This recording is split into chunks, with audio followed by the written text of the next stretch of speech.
The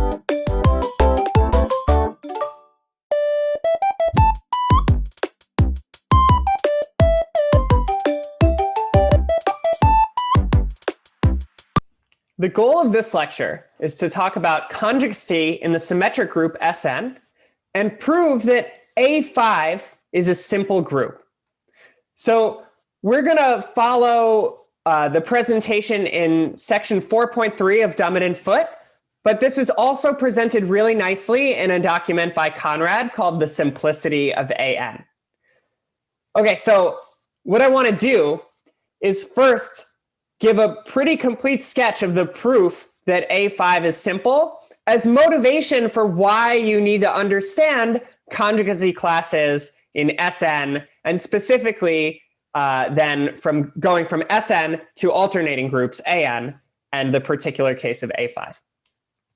All right, so first I want to state something as a proposition that's just stated as a fact with a proof, but not pulled out as like its own proposition statement in Dummett and Foote at the bottom of page 127, which is if H is a normal subgroup of G, then for every conjugacy class in G, either the entire class is contained in H or nothing in the class is contained in H.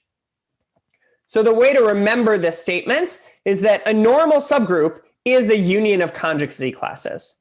If you have any elements in the class in the subgroup, then you have the whole class. So let's prove this.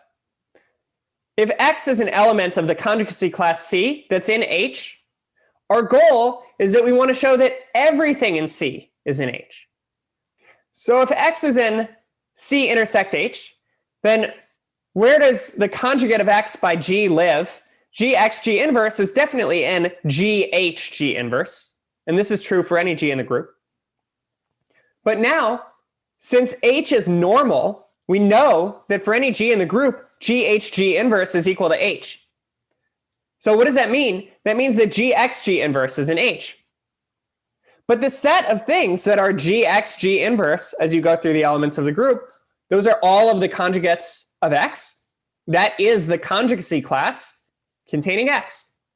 So we've shown that if X is in some conjugacy class and is contained in H, then the whole class is in H. Okay, so we're going to use this fact. The big thing that I need to tell you for now, and that we'll prove a little bit later in this lecture, is about the conjugacy classes in A5. So the statement is A5 has 5 conjugacy classes, and here are the sizes and the representatives. So the center of A5 is trivial. The conjugate class of the identity elements is just contains the identity element. There are no other fixed points under this conjugacy action. So there's one class of size 1, and it only contains the identity. We have 5 cycles in A5, like 1, 2, 3, 4, 5, and the conjugacy class of 1, 2, 3, 4, 5 has size 12. There are other 5 cycles that are not conjugate to the cycle 1, 2, 3, 4, 5. Like if you just switch the 1 and the 2, then you're in a different conjugacy class. And that also has size 12. So each of these conjugacy classes of 5 cycles has size 12. We'll see later there are 24 5 cycles in A5 altogether, and they split into 2 different classes of size 12. There are things that are product of 2 disjoint transpositions, like 1, 2 times 3, 4, or like 1, 5 times 2, 3. And there are 15 elements that look like that, and they're all conjugate to each other. So the conjugate class of 1, 2 times 3, 4 is size 15. And then A5 contains 23 cycles, and they're all conjugate to each other. All right, let's use what we've seen so far to prove that A5 is simple. So we're going to suppose that N is a proper, non-trivial, normal subgroup of A5. So N is a union of conjugacy classes in A5. And what's the one thing that you know is in N is the identity. So it definitely contains the identity, and then it contains some of these other conjugacy classes. So what's true about the size of N? it divides the order of A5. And the order of A5 is 60.